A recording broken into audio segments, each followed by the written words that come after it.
28절에서 40절까지의 말씀입니다. 예수께서 이 말씀을 하시고 예루살렘을 향하여 앞서서 가시더라. 감람원이라 불리는 산 쪽에 있는 벳바게와 베다니에 가까이 가셨을 때에 제자 중 둘을 보내시며 이르시되 너희는 맞은편 마을로 가라. 그리로 들어가면 아직 아무도 타보지 않은 나귀 새끼가 매어 있는 것을 보리니 풀어 끌고 오라. 만일 누가 너희에게 어찌하여 푸느냐 묻거든 말하기를 주가 쓰시겠다 하라 하시매 보내심을 받은 자들이 가서 그 말씀하신 대로 만난지라. 나귀 새끼를 풀 때에 그 임자들이 이르되 어찌하여 나귀 새끼를 푸느냐 대답하되 주께서 쓰시겠다 하고 그것을 예수께로 끌고 와서 자기들의 겉옷을 나귀 새끼 위에 걸쳐 놓고 예수를 태우니 가실 때에 그들이 자기의 겉옷을 길에 펴더라. 이미 감람산 내리막길에 가까이 오심에 제자의 온 무리가 자기들이 본 바 모든 능한 일로 인하여 기뻐하며 큰 소리로 하나님을 찬양하여 이르되 찬송하리로다. 주의 이름으로 오시는 왕이요 하늘에는 평화요 가장 높은 곳에는 영광이로다 하니 무리 중 어떤 바리새인들이 말하되 선생이여 당신의 제자들을 책망하소서 하거늘 대답하여 이르시되 내가 너희에게 말하노니 만일 이 사람들이 침묵하면 돌들이 소리 지르리라 하시니라. 하나님의 말씀입니다. 아멘. 오늘은 종려주일입니다. 종려주일이라고 함은 예수님께서 십자가에 죽으심으로 우리를 구원하시기 위하여 예루살렘에 입성하신 날을 기념하는 귀한 절기입니다. 나귀를 타시고 예수님께서 예루살렘에 입성하실 때에 많은 사람들이 겉옷을 펴고 종려나무 가지를 흔들면서 호산나 다윗의 자손이여 찬송하리로다. 주의 이름으로 오시는 이여 가장 높은 곳에서 호산나 이렇게 놀랍게 예수님을 찬양하며 환영하였습니다. 예수님께서 예루살렘에 들어가실 때에 많은 사람들이 종려나무 가지를 흔들면서 예수님을 환영했기 때문에 종려주일이라고도 하며 예수님을 향하여 호산나라고 외치면서 환호했기 때문에 호산나 주일이라고도 합니다. 여기 호산나란 말은 이제 우리를 구원하여 주소서 이런 말씀입니다. 우리가 본문의 배경을 잘 이해하기 위해서는 유월절이 어떤 절기인지 우리가 알아야 합니다. 여러분들이 이미 잘 아시는 대로 유월절은 이스라엘 백성을 애굽에서 구원해 내신 Almighty God, 전능하신 하나님의 은혜를 기념하는 절기입니다. 하나님의 종 모세가 애굽으로부터 이스라엘 백성을 이끌어 나갈 때에 바로 앞에서 10가지 재앙을 베풉니다. 이때 하나님께서 바로의 마음을 강팍하게 하셔서 9가지의 재앙을 겪고도 백성들을 내보내주지 않았습니다. 9가지의 재앙을 겪는 이 과정을 통해서 애굽 백성들과 이스라엘 백성들 간의 긴장감의 그 텐션이 최고조에 올랐을 것입니다. 마지막 10번째 재앙은 애굽 사람과 짐승의 모든 초태생들이 죽는 재앙이었습니다. 그러나 양의 피를 집 좌우 문설주와 인방에 바른 이스라엘 백성들의 가정은 사람과 짐승을 포함하여 모든 초태생들이 죽음을 면하게 되었습니다. 왜 하나님께서 한 번에 모든 것을 끝내지 않고 10가지 재앙을 나타내실까요? 크게 2가지 이유가 있습니다. 첫 번째는 이 10가지 재앙을 통하여 애굽 사람들이 믿는 그 모든 거짓된 신들을 대해서 하나하나씩 파괴하면서 하나님의 승리를 선포하시기 위함이었습니다. 두 번째는 고통 속에 있는 하나님의 백성들이 하나님께서는 우리를 외면하지 아니하시고 우리의 눈물을 기억하시고 구원해 내신다는 것을 극명하게 깨닫고 하나님을 찬양하게 하기 위해서 그렇게 10가지 재앙을 나타내셨던 것입니다. 이스라엘 백성들이 이제 출애굽하여 홍해를 건넜습니다. 그때의 출애굽기 15장 13절을 통해서 모세는 이렇게 하나님을 찬양합니다. 주의 인자하심으로 주께서 구속하신 백성을 인도하시되 주의 힘으로 그들을 주의 거룩한 처소에 들어가게 하시나이다. 주께서 주의 힘으로 이렇게 하나님을 강조할 뿐만 아니라 하나님께서 그들을 구원해 내신 것이 주의 거룩한 처소, 즉 미래에 하나님께 올려드릴 예배로 인도하셨다는 것입니다. 후에 하나님께서는 출애굽기 12장 14절의 말씀을 통하여 유월절을 지킬 것을 명령하셨습니다. 이같이 역사적인 배경을 보면 이스라엘 백성들은 그들이 갖는 민족적인 고난이 크면 클수록 하나님의 구원을 더 갈망하게 되었습니다. 그래서 고난당하는 이스라엘 민족에게 유월절이라고 하는 것은 가장 큰 축제일 뿐만 아니라 구원의 하나님 메시아를 가장 뜨겁게 갈망하는 그런 축제였습니다. 이 절기는 보통 일주일 동안 이어졌는데요. 모든 이스라엘 백성들은 적어도 일생 중에 한 번은 예루살렘에서 펼쳐지는 이 유월절 축제에 참석하기를 소망했습니다. 오늘 저와 여러분들이 이제 본문 속으로 들어가서 예수님께서 예루살렘 속으로 들어가시는 모습을 우리가 머릿속으로 생각해 봅시다. 우리는 두 종류의 사람들을 볼 수가 있습니다. 첫 번째는 환호하는 일반 백성들입니다.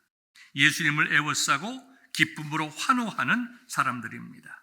자세히 보면 예수님께서 나귀를 타고 예루살렘 성전으로 들어가시는데 대다수의 사람들이 그 앞에 그들의 겉옷을 펴고 어떤 사람들은 나뭇가지를 베어서 길에 펴고 앞서고 뒤따르는 모습이 보입니다.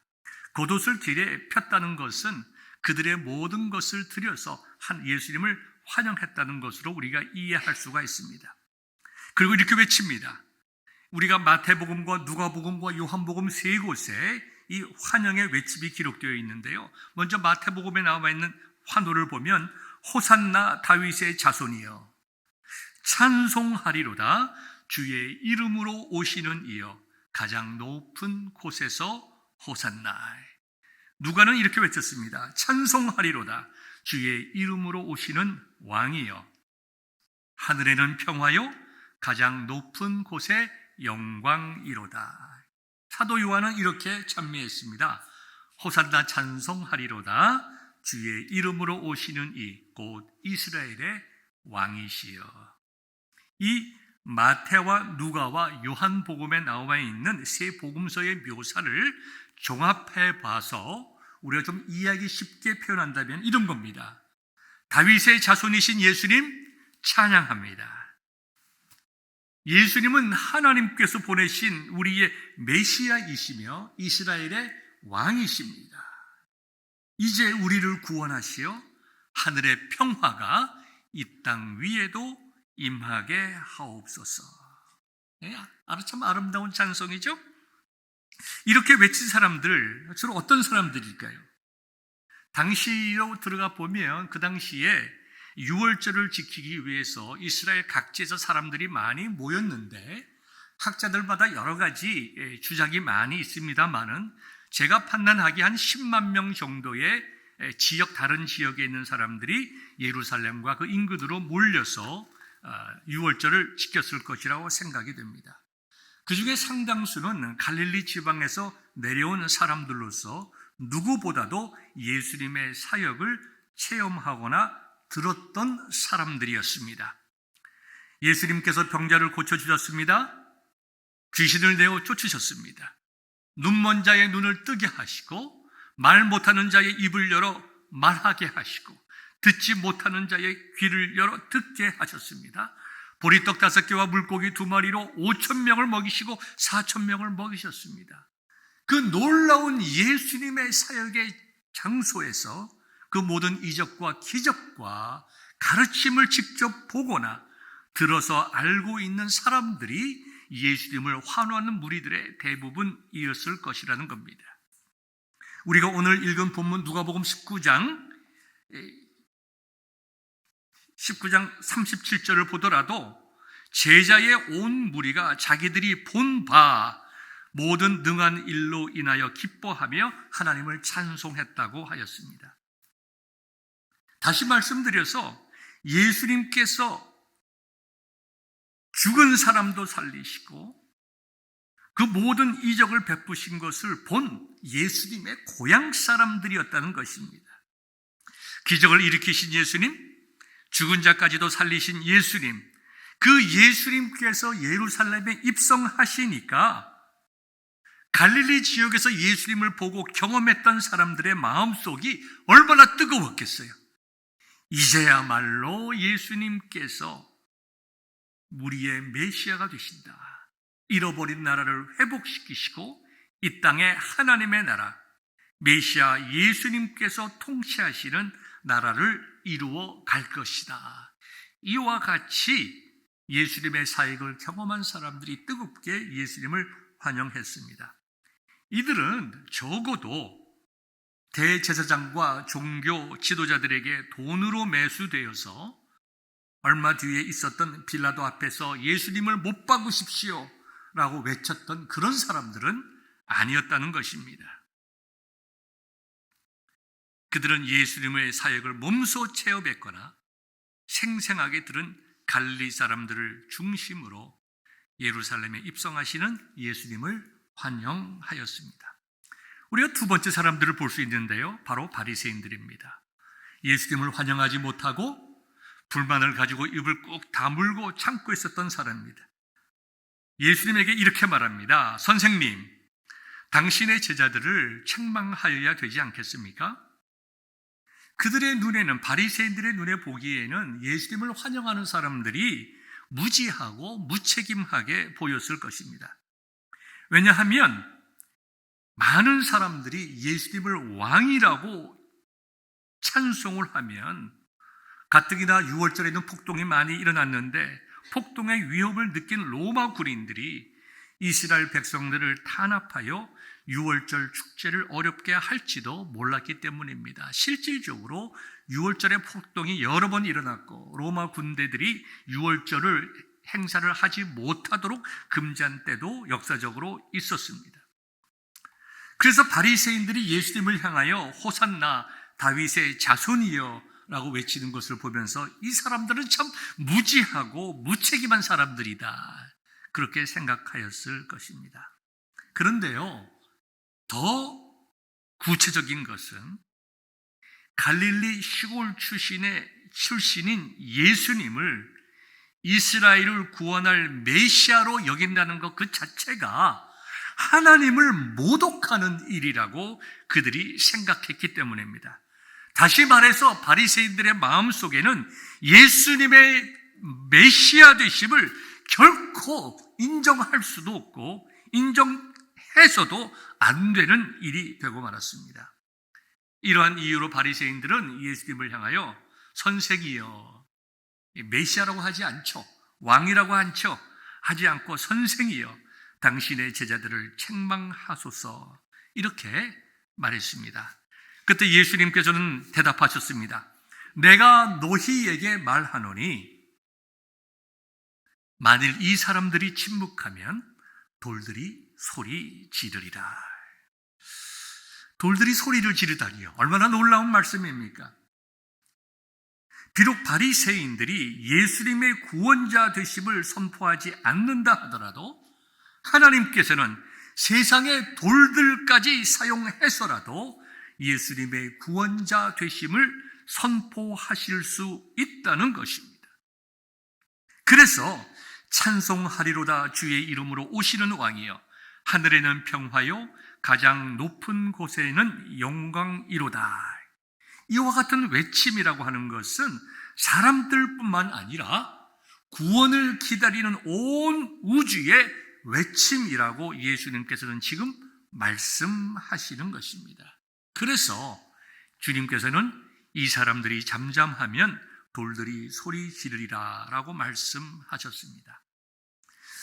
저는 오늘 종려주의를 맞이하여 특별히 6월절의 참된 의미에 관하여 초점을 맞추고 두 가지 말씀을 여러분들에게 드리고자 합니다. 첫 번째는 예수님께서는 6월절의 참뜻을 이루시기 위하여 예루살렘에 입성하셨다는 것입니다. 첫 번째는 6월절의 참뜻을 이루시기 위하여, 6월절의 의미가 무엇인지 이루시기 위하여 예수님께서 예루살렘에 입성하셨다는 것입니다. 예수님의 예루살렘 입성을 환영한 사람들은 예수님께서 이스라엘 국가를 로마의 지배로부터 해방시키고 새로운 나라를 건설하실 분으로 생각하고 환영했습니다. 그뿐만 아니라 예수님께서 이스라엘을 회복할 때 우리에게 올 그 유익을 생각하며 예수님 때문에 우리가 이제 행복하고 부자로 살겠구나라고 생각하고 기대도 많이 했을 것입니다. 그들은 예수님이 어떤 분이며 무엇을 말씀하셨으며 그것이 어떤 의미인지, 그분의 사역이, 그분의 베푸신 기적이 무엇을 위한 것이었는지, 그리고 지금 왜 예수님께서 예루살렘으로 입성한지에 대한 깊은 이해나 관심이 없었습니다. 그들의 관심은 예수님으로 인해 내가 누릴 수 있는 것이 무엇인지 거기에 관심을 가지고 있었습니다. 그래서 대다수의 사람들은 우리가 잘 아는 카일 아이들맨 목사님의 말대로 예수님의 팬이었을지는 모르지만 예수님의 제자들은 아니었습니다. 그럼에도 불구하고 하나님께서는 그 어리석은 사람들의 입을 열어서 예수님의 왕 되심을 선포하셨습니다. 그 어리석고 이기적인 사람들의 입을 열어서 하늘의 평화가 땅의 평화가 될 것임을 선포하셨습니다. 예수님의 죽으심보다 예수님으로 인하여 잘 살게 될 미래를 꿈꾸면서 예수님이 이스라엘의 참된 왕이 될 것임을 그 어리석은 사람들의 입을 열어 선포하셨습니다. 예수님의 메시아 되심을 선포하셨다는 것입니다. 그리고 그 어리석은 자들의 그 선포를 들으시면서 예수님께서는 하나님의 구원 계획을 이루시기 위해 6월절의 참된 의미를 이루시기 위해 십자가의 길로 들어가셨습니다. 그날은 승리나 영광이나 그 무엇과도 상관이 없는 날이었습니다. 처절한 고뇌와 처참한 고난과 죽음이 있는 십자가의 길로 가는 첫날이었습니다. 사랑하는 성도 여러분, 만일 우리가 하나님의 백성에 대한 하나님의 신실하심을 기억한다면 우리는 돌들의 외침과 같이 진실된 마음으로 참된 믿음을 가지고 세상을 향하여 이렇게 외칠 수 있어야 합니다.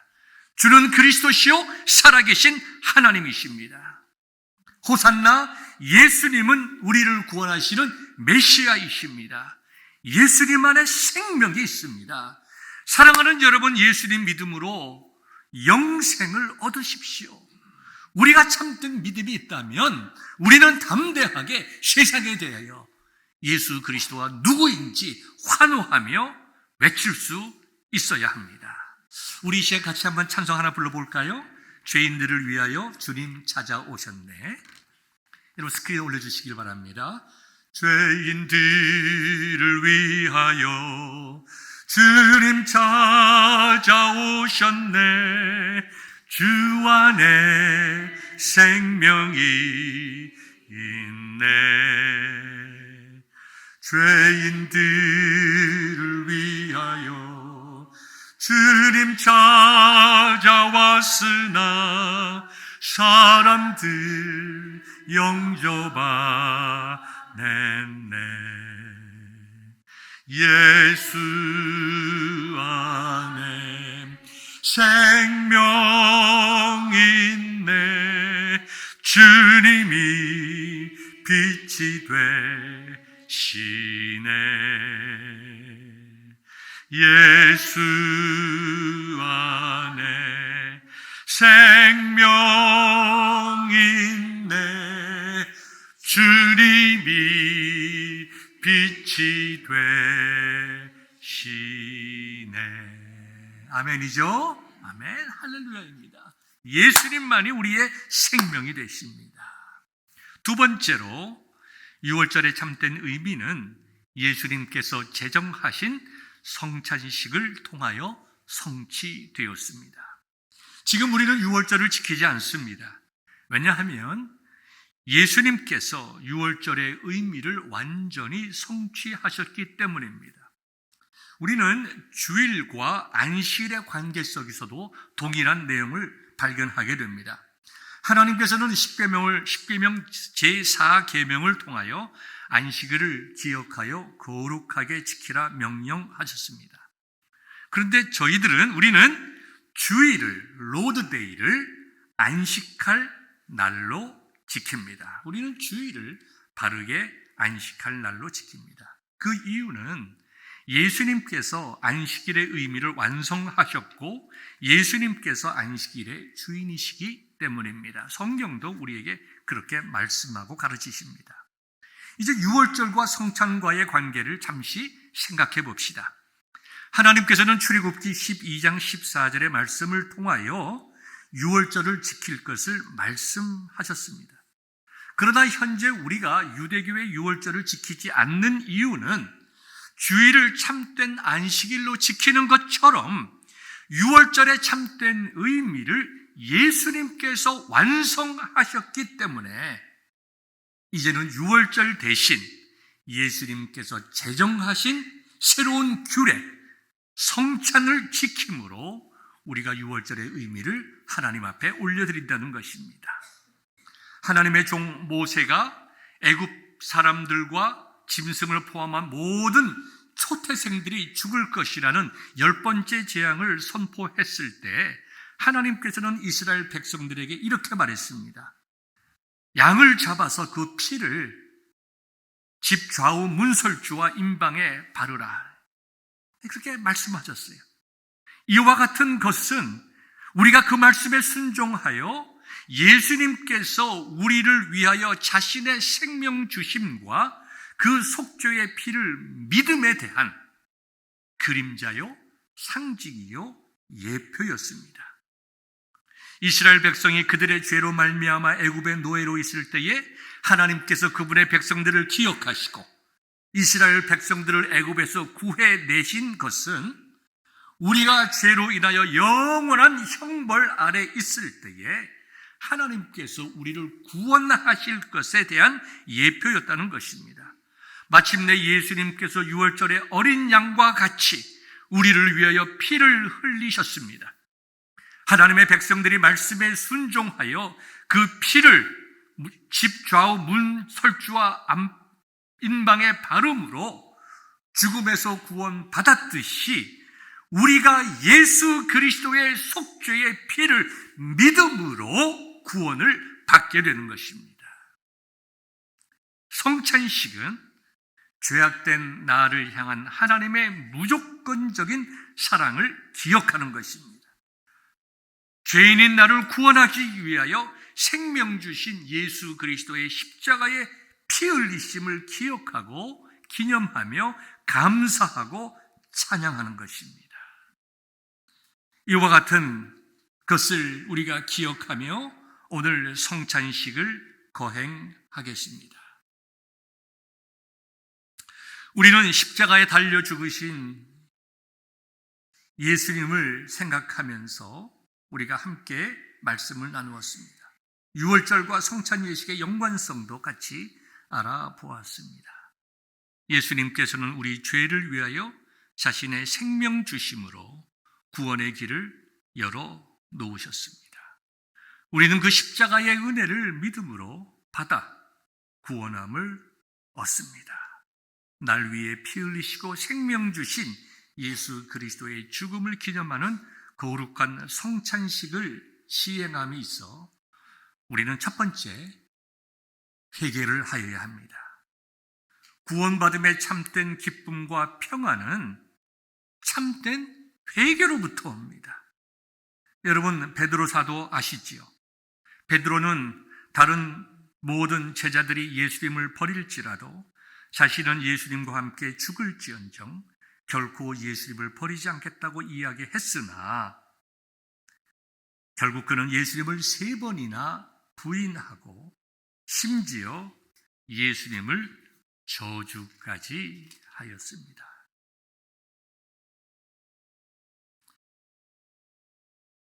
여러분, 우리가 예수님을 믿는다는 것이 무엇일까요?